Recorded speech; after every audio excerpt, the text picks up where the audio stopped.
So I guess let's start. Most of us are here. So for today's talk, I'd like to introduce Michał Pacholski. I guess many of you know him. Otherwise, he's a PhD student of Karl Beenakker in the theoretical group of Karl Beenakker in Leiden. And he's going to tell us today something about his most recent work about the deconfinement of Majorana zero modes in a topological, but anyway, deconfinement of Majorana zero modes that produces a superconducting Landau level. So Michał, the floor is yours, and okay. Go. Thank you, Gal.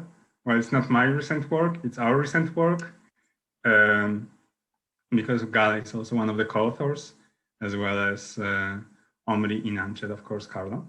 So this is a recent work that we put on archive, well, just 3 weeks ago, and it will be my pleasure today to tell you something about it. So the title of the paper and of the talk is Deconfinement of Majorana zero modes produces a superconducting Landau level.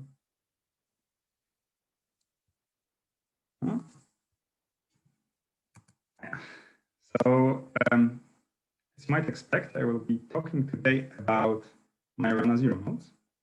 And the Majorana zero modes that I will be talking about will be the zero modes in the 2D topological superconductor. These will be the Majorana zero modes bound to the vortex, to the superconducting vortices in a 2D topological superconductor. So to get those vortices, we will take a piece of 2D topological superconductor, and we apply a magnetic field. As a response to this magnetic field in the superconductor will be induced vortices of supercurrent. So the order parameter of the superconductor will become complex, and the phase of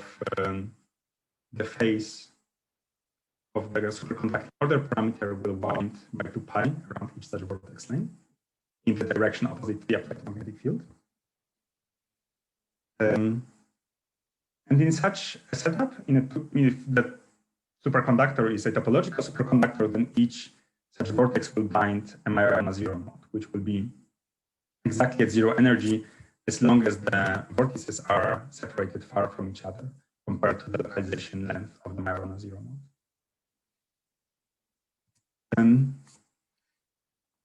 Under normal circumstances, the spectrum of a topological superconductor is gapped, and the Majorana zero modes are at zero energy, so they live inside this gap, and they are protected by existence of this gap. So they cannot split away from zero energy, because this would require tunneling to either to the other Majorana zero mode or to higher energy states, and this costs energy. Michał. I will show you in this talk that there is a way of driving this superconductor through a phase transition, and above this phase transition, the gap will actually be closed in the superconductor, so we'll have a gapless superconductor. And the question is, what is going to happen to those zero modes? Will they stay? Will there still be zero modes if I take this gapless superconductor and apply magnetic field and get the vortices, or will no trace of zero modes be left in this system? And what turns out is that there will be actually zero modes. This is a spoiler from later of my talk, but I think it's good to give the answer already. So in this system, even though there is no gap, there will still be zero modes. The degeneracy of these zero modes would be exactly the same as the number of Majorana zero modes. So there is a certain connection between them.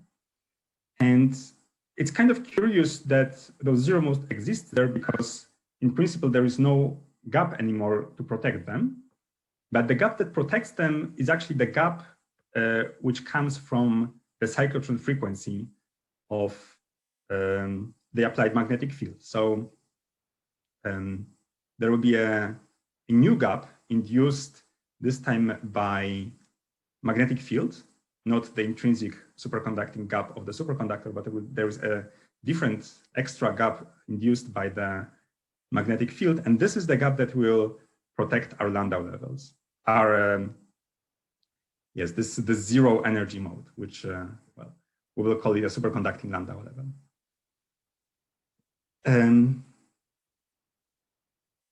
Yes, so this Landau level is quite different from the Majorana zero modes. Namely,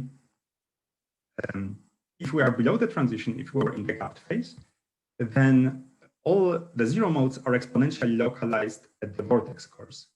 But we will see that once we cross the transition, then these zero modes will delocalize. This is the deconfinement from the title. We'll have deconfined Majorana zero modes, which produce a superconducting Landau level. So this is roughly the update on my talk, and now I will go through all these things in more detail. By the way, if anyone has any questions, please feel free to interrupt me at any time, and I will answer them as we go. I think we are in a rather small group of people, so there is no reason we're waiting for the end. But I mean, of course, I will also answer the questions at the end of the talk. So I was talking about a two-dimensional topological superconductor, but I would like to be a little bit more concrete here to make the model more specific. So the model that we'll be considering is the Fu-Kane model, which is an actual physical realization of the 2D topological superconductor.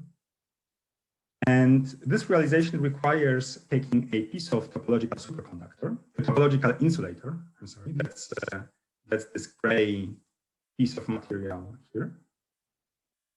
And let's focus on this topological insulator for a second. So topological insulator is gapped naturally, as an insulator should be. However, on the surface of a topological insulator, there are gapless excitations. And those gapless excitations are described by two-dimensional Dirac Hamiltonian. So this is the Hamiltonian. It's k dot sigma in 2 dimensions. I'm allowing an extra term, sigma 0 mu. That's the chemical potential, which tells me how far is the Dirac cone above or below the Fermi surface. And this is the Hamiltonian that describes these surface excitations of this topological insulator.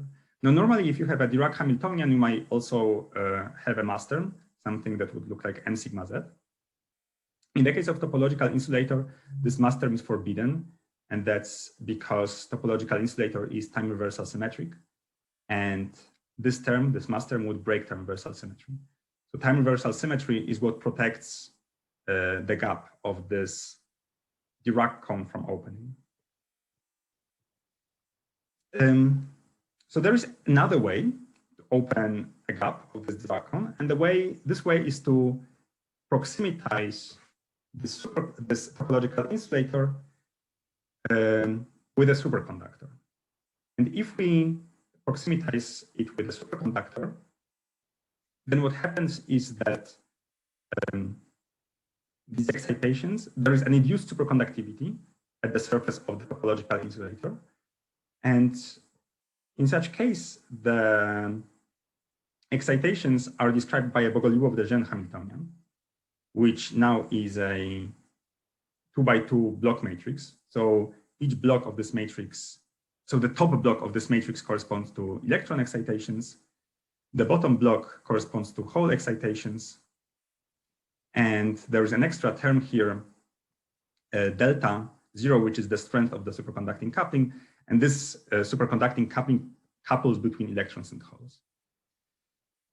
So adding this extra term allows us to create a gap in the surface states of the topological insulator.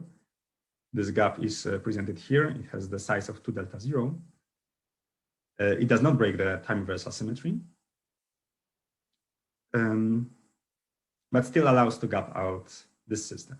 And the resulting superconductor, so this 2D Dirac fermion with gap induced by the superconductivity, is actually a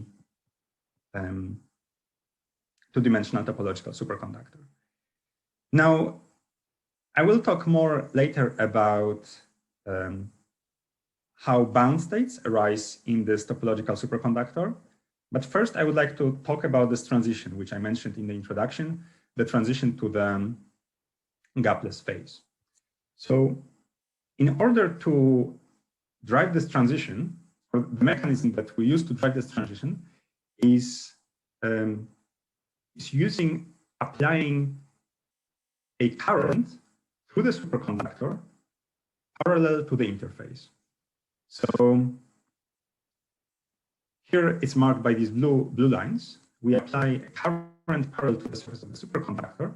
And the way that it modifies the Hamiltonian is by this extra term k sigma x. This is current in the x direction, and it enters the Hamiltonian as this extra term in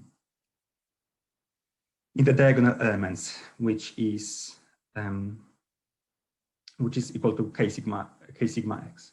And the reason why it enters this way is because if you look at how it combines with the term which comes from the momentum in the direction of x, then they combine together as sigma x kx plus k.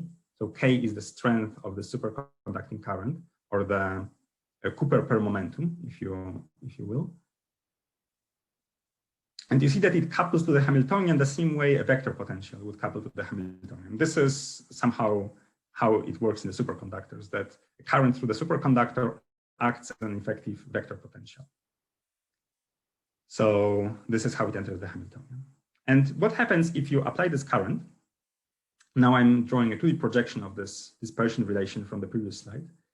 If the supercurrent momentum is smaller than the superconducting gap, this is the superconducting gap induced in the surface states of the topological insulator, then the topological insulator stays gapless. But at the point where the Cooper per momentum equals to superconducting gap, superconducting order parameter, the gap actually closes.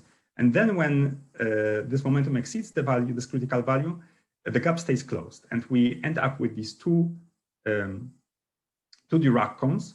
One of these Dirac cones is electron-like, and the other one is hole-like. But they are still not pure electrons and holes, because we still have superconductivity in this system, but it's not strong enough to gap out the spectrum. So that's the mechanism for closing the gap. And this mechanism is actually not so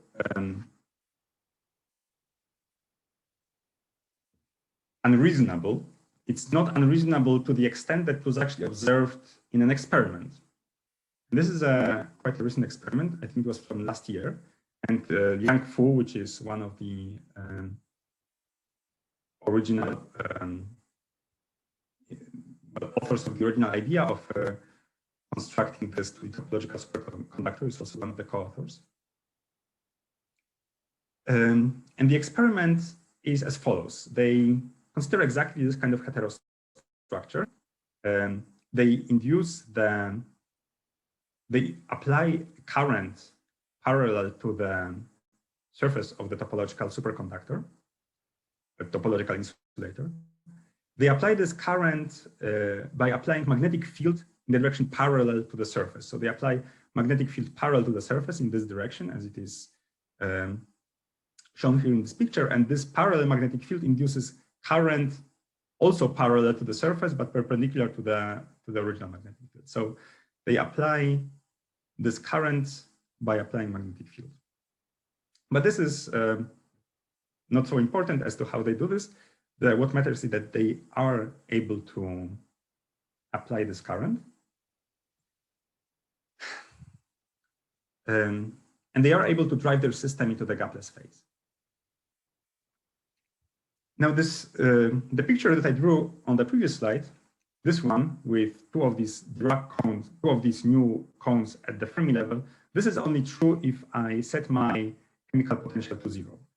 Now, if my chemical potential is not equal to 0, then these Dirac cones in this gapless phase will in general not be at 0 energy. So they will be shifted away from 0 energy. And then you can see that I will have a Fermi surface in this superconductor. This Fermi surface would look like this. So it will consist of two pockets. These two pockets are, well, the left pocket is this one, and the right pocket is this one. And these two pockets will be, the character of the excitations along these two pockets will actually change. On one side of the pocket, the excitations are electrons-like, and on the other one are hole-like, in the sense that the wave function contains more of hole component than of the electron component. And in the other pocket, it will be the opposite. So what these people measured was actually the Fermi surface. They measured the Fermi surface using, well, tunneling spectroscopy and something like that that I'm not really an expert of, but they are able to measure the Fermi surface. And these are the results. So first, in the plot on the left, this is the Fermi surface without applied current. So this applied magnetic field is 0. So the applied current is 0, and this is what they get. And see that there is something in the center, but this is just a artifact. But you see that there is nothing there. There are no dark spots.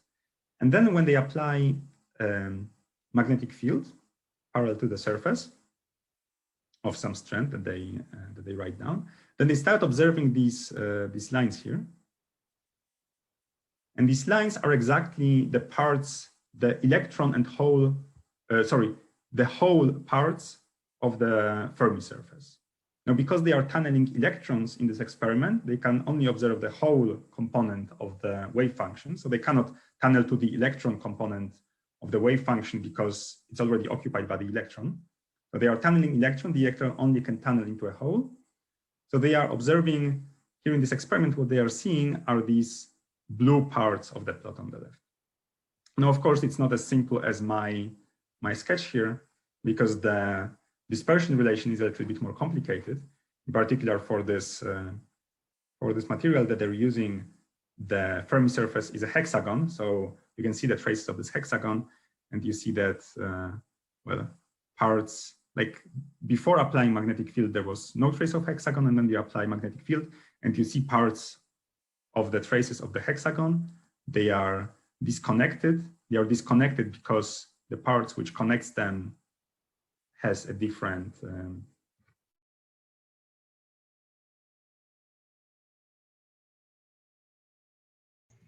somehow the sound is gone. Yeah, we can't hear you. No, we cannot hear you, Michał.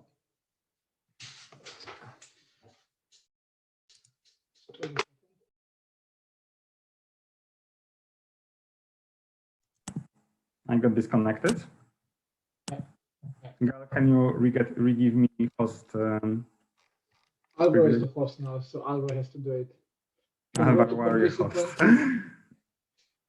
Go to participants, go to Michał, and give him make host.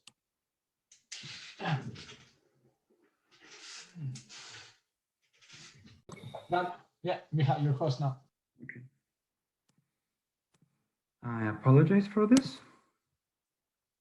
No, I'm only really talking about this experiment because I wanted to show that this is something that really can be done in the lab. And this is something that people are doing in the lab right now as we speak. So, well, unlike I would say most of the work I have ever done, this is something that is actually a perspective of being observed.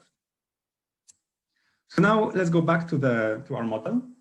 One last ingredient that we need in this model is applying magnetic field and inducing vortices. So the two new terms which appear in the Hamiltonian is firstly the vector potential, A, this comes from the magnetic field.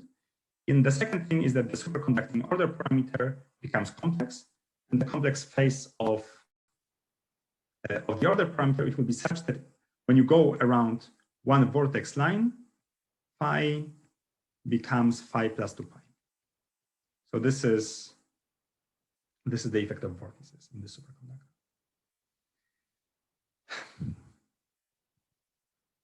And so the purpose now that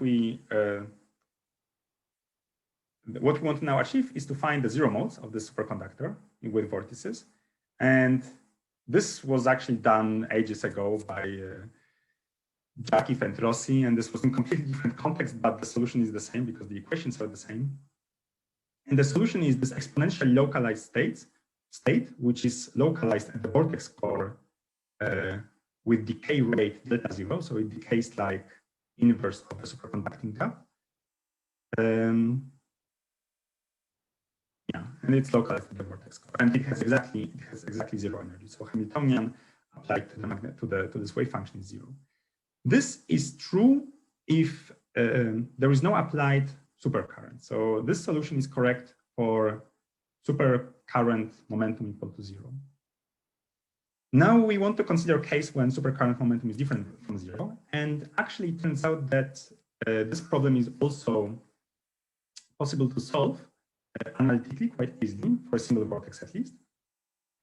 And the solution is exactly what it was, except it gets this extra term in the exponent, e to minus ky, where k is the superflow momentum. So what this thing does is it makes the decay of the Majorana zero mode anisotropic. So it will decay in one direction along y direction. It will decay in one direction with a rate delta zero minus k, and in the other direction it will decay with a decay rate delta zero plus k. And actually in the perpendicular direction, the x, it will still decay like delta zero. All right, so that's the result with the applied current. Now notice that this only works if k is smaller than delta, because if k is larger than delta, then the decay rate in the direction, in this minus y direction, will become actually not a decay, but exponential explosion. So this solution is all right, but it only works for k smaller than delta. All right, so at this point, I would like to introduce you to some of our numerics. This is work by Gal. So what we did is we put this system on the lattice and we calculated the eigenstates numerically. And we could calculate them with applied superflow. And the result is exactly like what the sketch before that I showed you. So we have this, here are the vortices, and each vortex has a confined to its zero mode, and the zero mode is confined in an anisotropic way. And we can actually find the decay rate as a function of applied superflow. When the superflow is zero, then the decay rate is simply delta zero. Now, as we increase k, the decay rate along the x direction, which is the direction parallel to superflow, stays the same, so it does not depend, as would be expected from this formula. And the direction, the decay in one direction becomes slower and slower, and the decay in the other direction becomes faster and faster. And here you can also see that there is this critical point when value of the supercurrent flow reaches the critical value, which is equal to delta zero. At this value of the superflow momentum, the decay rate of the Majorana zero mode in the direction minus y actually becomes zero, so it does not decay at all. It becomes completely delocalized, and if we went any further, then the decay would change into an explosion. So now the question is, will there be any zero modes? Will there be any trace of Majoranas when we cross this transition when the Majorana zero mode is delocalized? I mean, you already know the answer to this, but there are a few subtleties to this answer. And most interestingly, I mean, the most interesting thing is why this actually happens. But first thing that needs to be said is that when we make these Majoranas more and more delocalized, they will start overlapping at some point, of course. And at the moment when they will start overlapping, it is possible for them to split away from zero energy. So we want to forbid them from doing this. And the way of forbidding this is by means of chiral symmetry. So what we can do in our system is we can consider a system where the chemical potential is equal to 0. This corresponds to the Dirac fermion, to the Dirac cone of the surface excitations of the topological insulator being exactly at the Fermi energy. This does not have to be in general, so this is a little bit artificial, but let's consider a situation where we are able to tune this chemical potential exactly to the Dirac node. Now, if we are in this situation, then there exists an operator, lambda, that anti-commutes with a Hamiltonian. And this operator squares to 1. These are the conditions for the Hamiltonian to have chiral symmetry. And what chiral symmetry allows us to do is to write the Hamiltonian as a block of diagonal matrix. So what I wrote here. So we can choose a basis in which the Hamiltonian has 2 off-diagonal blocks, psi and psi dagger. In our case, well, this is psi. It's not too complicated. It's a 2x2 matrix, which includes all the ingredients from the previous part. Now, the reason why this is important is that for a Hamiltonian with chiral symmetry, we have a famous theorem, which is called the Atiyah-Zinger index theorem.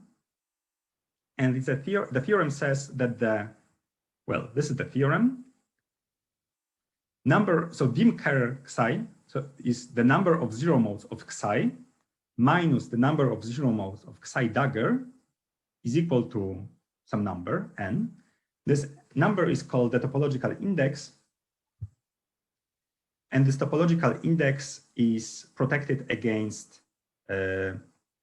local perturbations. Now, what's special about our system is that these Majoranas that we spoke of earlier, they are actually 0 modes of the psi operator. So this index here is equal to the number of Majoranas, which is equal to the number of vortices. So if we tune with chemical potential to the Dirac point, then the number of 0 modes will stay the same, even if the 0 modes become more and more deconfined and the Majoranas start to overlap. A question? Yes. Oh, probably you're gonna touch upon that right now, but like, can you elaborate a little bit on what kind of perturbations this thing is resilient to? Yes, thank you for asking. Is So it's not resilient to all perturbations. Okay, so at this point, you may think, okay, I mean, we're done. I mean, at this point, the paper is, I mean, there is nothing more to say. The 0 modes are robust to any perturbations. So we can add our supercurrent, and supercurrent can cross the delocalization transition. It doesn't matter. The number of 0 modes must be conserved. So our work is done here. We can maybe draw a couple of pretty pictures, but there is nothing more to be said. So actually, there is something more to be said, because Atiyah-Zinger theorem does not protect you from any perturbations. I'm not an expert on this theorem, so I cannot tell you exactly what's the mathematical statement of it. But something that is true, well, at least from my experience, is that it protects against local perturbations, but in general, it cannot protect you against global perturbations. And the example that I wanted to show you is a 1D Dirac fermion. 1D Dirac fermion is an example of a chiral model. It anti-commutes with a matrix sigma z. And it's a 1D Dirac fermion with mass which depends on position. So imagine something like this, like in this picture. Now, in this model, we will have a 0 mode localized exponentially around the point at which the mass crosses 0. And we can imagine adding some kind of perturbation, a local perturbation to the Hamiltonian. So this will be something like delta m of x. And if we assume that delta m of x vanishes at infinity, so it's only local, then it cannot remove this 0 mode. So this is something that the 0 mode will be robust against. So I'm drawing some kind of perturbed shape of the mass, but it still goes to some positive value at plus infinity, and it still goes to some negative value at minus infinity. in the middle, it can do whatever. It doesn't matter. It will still produce a zero mode, which might be something, might be a different shape than it was earlier, but it will still be there. It cannot be removed. But on the other hand, if I add here a global perturbation, which is just a number which exists everywhere, then this perturbation can, in general, move the mass in such a way that it will become positive everywhere. And if I have mass which is positive everywhere, then I cannot have a zero mode in this model. So Atiyah-Zinger theorem is cool and it's very useful, but it cannot be just used blindly. It cannot be just said, okay, Atiyah-Zinger theorem says this and it's trivial. And this was actually the comment that we got from one of our referees that, oh, this is trivial. Atiyah-Zinger theorem guarantees. Michał, there's a question.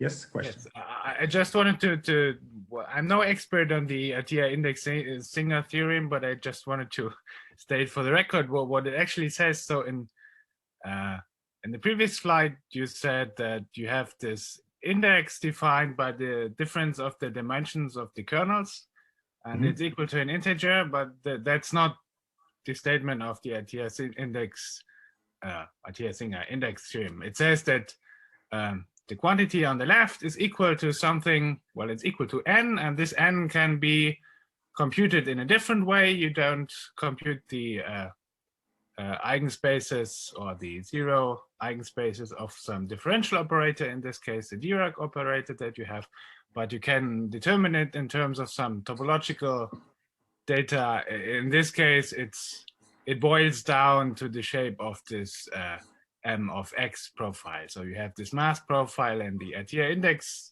Zinger theorem, Atiyah Zinger index theorem says that there is some topology. It's a topology of this mass sphere that matters here.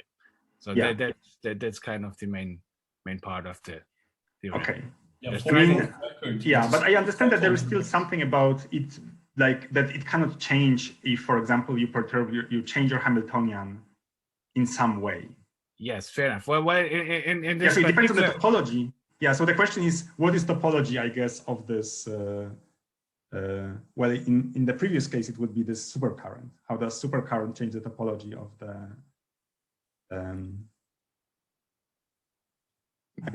Like in our case, we have here this. This is our Hamiltonian, so we have this supercurrent. And now the question is, if we add a supercurrent, can this change this topological index? And yes, no, that's totally fine. Yeah, so I mean, in general, all my point that I'm trying to make here is that in general it can. Like there are a whole bunch of perturbations that you can add to your Hamiltonian that cannot change the index.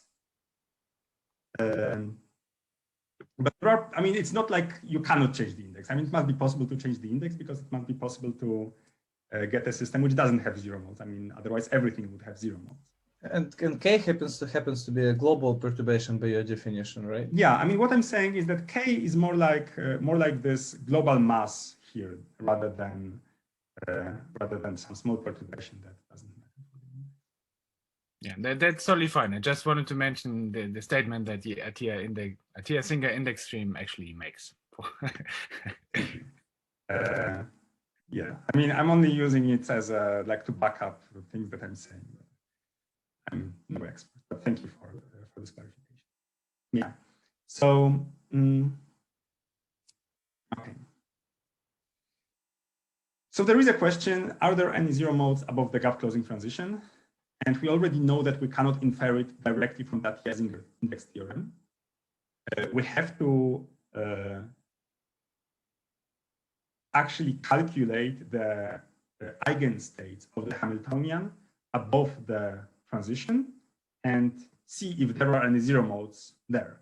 And then if there are zero modes, then they are again protected by the index theorem against some small perturbation that we may add to the Hamiltonian, but they are not connected to the actual Majorana zero modes by the index theorem.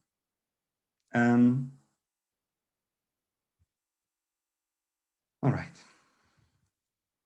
So before I answer this question analytically, I will just throw a bunch of numerics at you to convince you that these zero modes actually are there.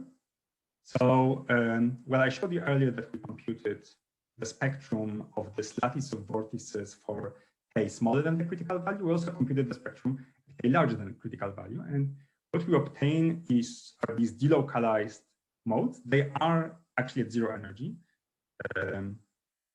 or at least they converge to zero energy as the accuracy of our numerical method becomes better and better.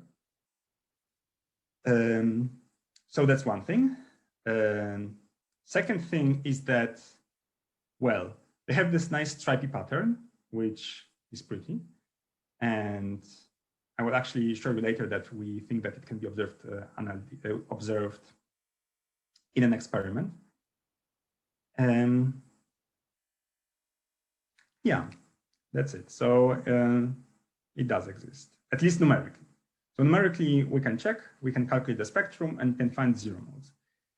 And well, I told you that there are, of course, many of these zero modes because there are as many Majorana, as many vortices were in my superconductor.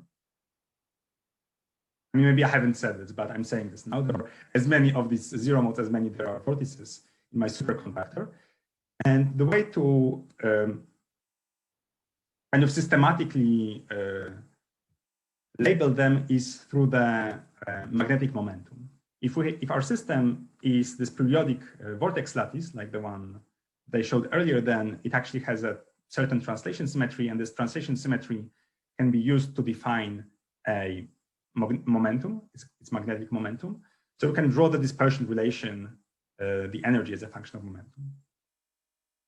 And what turns out, so this is the dispersion relation. We go through the Brillouin zone along a certain path to see what the energy are at different points, at different values of this magnetic momentum. And they are all like this band at zero energy, it just stays at zero energy. And there are some higher energy states, and they are there. They have some finite energy. Actually, this energy of the first excited states can be well estimated by the energy of the first Landau level of the Dirac fermion that we get in this system. This, of course, is only estimation. This is not an exact result, and it's not exact result because we have vortices in the superconductor, and these vortices make it so that the actual Landau levels, the higher Landau levels at least, they are mixed between each other. So they are not, you can also see that it's not exactly flat, it's not degenerate. But these higher energy states, they are not at one fixed energy, they are dispersive. And this is because of the superconductivity. But the state at zero energy, it stays at zero energy, it's dispersionless, it's degenerate. The degeneracy is equal to the number of vortices. Will this degeneracy on the higher levels be ensured if you take a sufficiently large system size? Is it a finite size effect or no?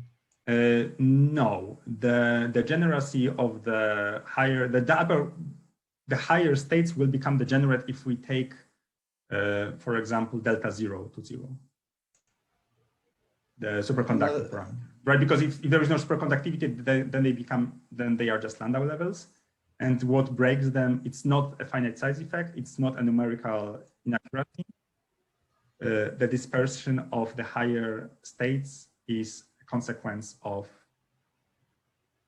superconductivity and the vortex. They just seem very small, so I thought they might be parametrically suppressed. Is it? Is oh this yeah, large... I mean, the reason why they're small is that we cannot put delta too high, because if we put delta too high, then we have to make really big system size to make the first guy flat. Because for the first guy, for the zero energy band, the non-flat, the finite size effect, and but the finite size effect grows with delta. So okay, now it makes sense. Another question: what is magnetic momentum?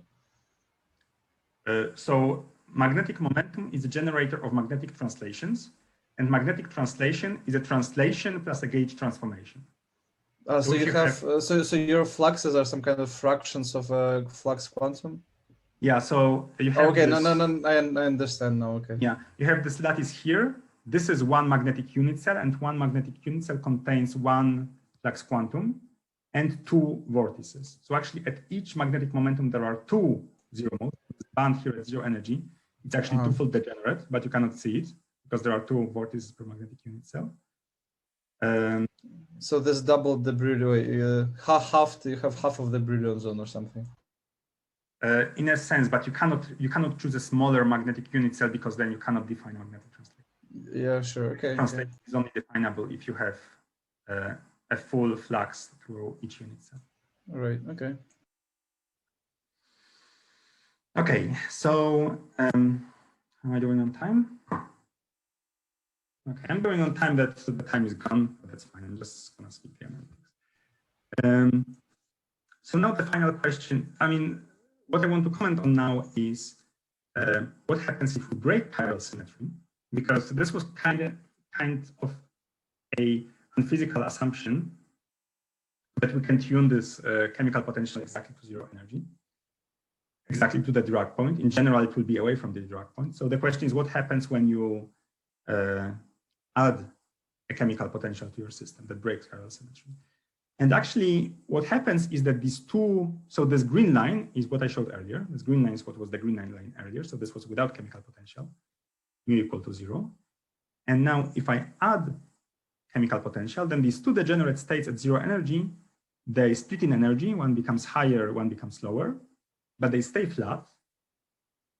And the reason why this happens is that the chemical potential can be treated as a perturbation, which only adds as an expectation value to the energy, and this expectation value does not depend on momentum, as long as it's much smaller than the first Landau level.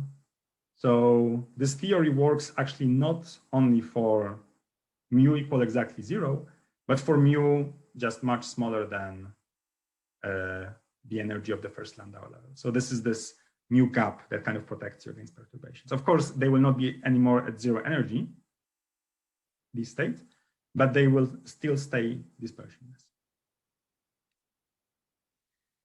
All right. So, well, I thought I would discuss the analytic solution here, but actually, I mean, it would probably be hard to follow anyway. I mean, the only thing that I want you to take from this slide is that it was hard, but it was possible to find this analytic solution. And one interesting thing that comes out of analytic solution is the frequency of these stripe patterns. So we can find analytically. We can find, because so far I was just showing you numerics. Numerics is just still no proof that there are exactly zero modes. I mean, still it's a good indication, but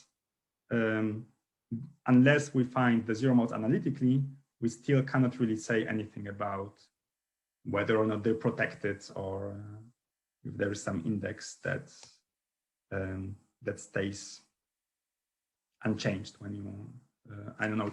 For example, one could say, you only have this flat band because your vortices are aligned in a periodic lattice.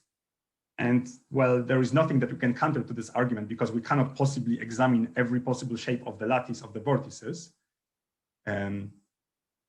But now we can do analytic solution, and the analytic solution tells us, yes, there are exactly as many zero modes as you find in the numerics. And this tells you, and once you found these modes, you know that they are robust to the local perturbations. And for example, moving vortices around is a local perturbation. So you know that if you were to add such a perturbation to your system, then it will not affect the number of zero modes. They will stay at zero. So this is, like, for example, periodicity of the lattice does not play any role here. So we can find these eigenstates analytically, and this is the analytic result. The analytic result is just for a single vortex. So that's why, and the numerics is for this lattice of vortices. So there's a slight difference between the numerics and analytics, but I mean, the general shape looks fine. I'm showing two plots. So this is numerics versus analytics, and again, numerics versus analytics. And the reason why there are two plots of this comparison is because there are two zero modes for each magnetic momentum. So this is zero mode number 1, and this is zero mode number 2, and they both agree. We had to somehow figure out what is the correct way of comparing them, but there is correct way of comparing them, and this is it. And they look at least qualitatively similar. To produce the exact numeric result, you would have to take the analytic solution and take an infinite sum of this analytic solution translated to all the vortices. But I mean, this doesn't really tell us much more. Then we would just reproduce numeric results, and that would be too exciting. Well, the last thing that I wanted to say is that it's possible to measure this in an experiment, actually in exactly the same experiment that these people did originally. And you can just measure the tunneling density of states in this system. The tunneling density of states which arises from these delocalized Majorana zero modes, in this case looks like this. So it has still this oscillation pattern. You can see how this oscillation pattern looks like. We predict what is the period of this oscillation. This comes from the analytics. It agrees very well in numerics, and in principle, if someone was there to come and take that system that was earlier, apply the magnetic field, get the vortices, and then measure the tunneling density of states, then he should observe this nice delocalized stripy pattern.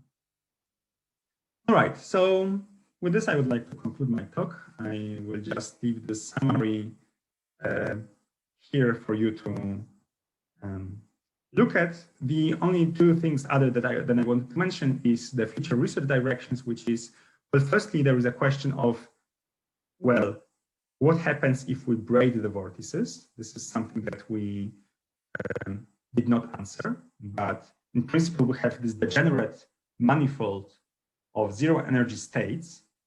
And it is interesting to see what would happen if we would exchange some of these vortices. What state in this degenerate manifold will we arrive at? It seems that in principle, we might get some kind of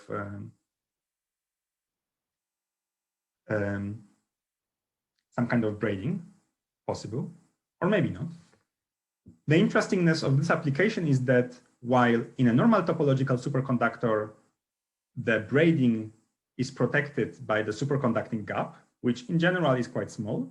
Here we have braiding protected by the cyclotron frequency gap, which can in general be as big as you would like, because you can apply as much magnetic field as you want, unless you destroy superconductivity, of course, then you cannot.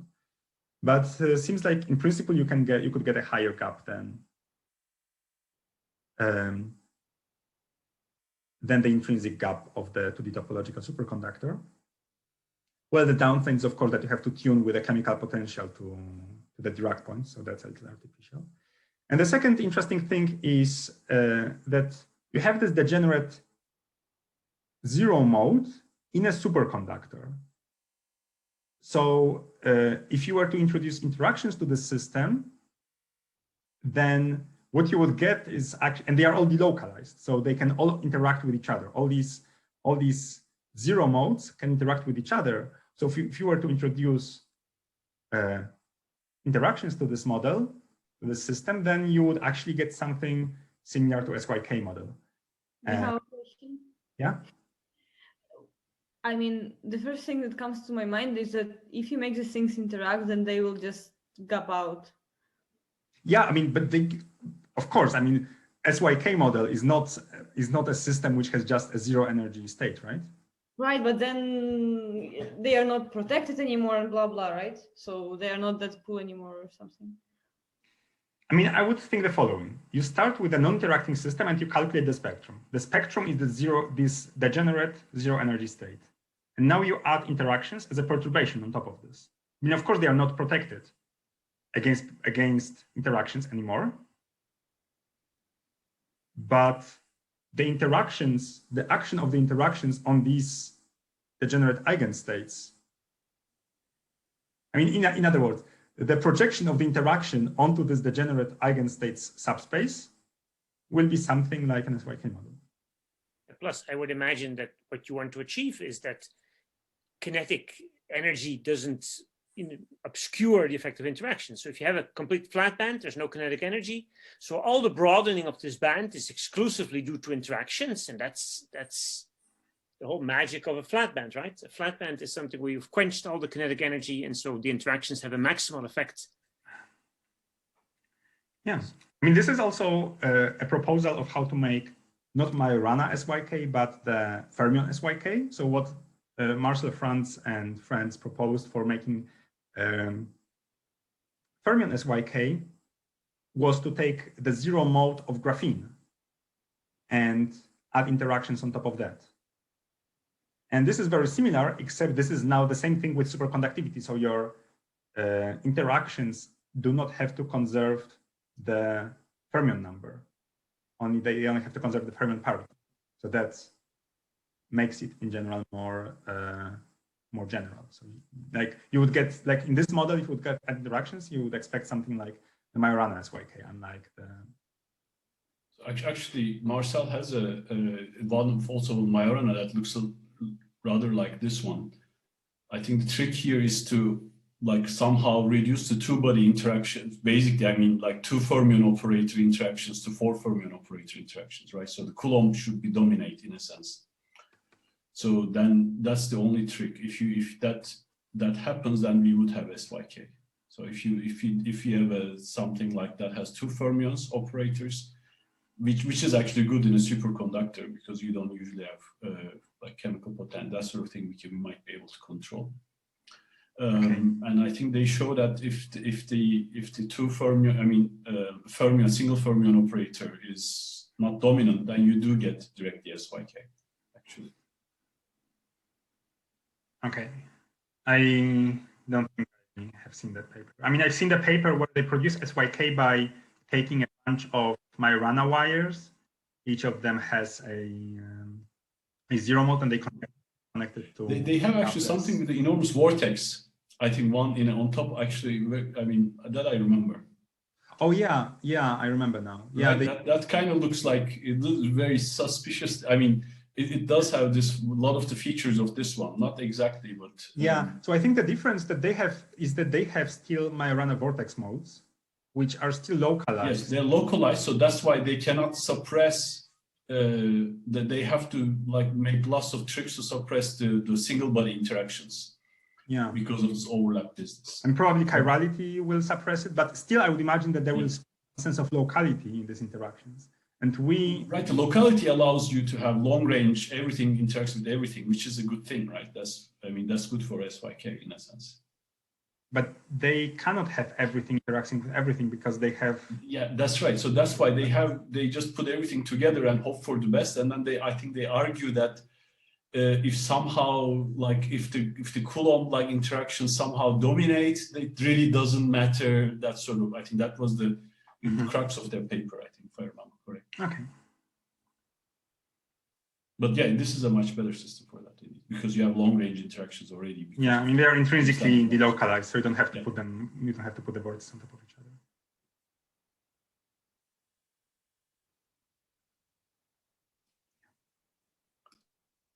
All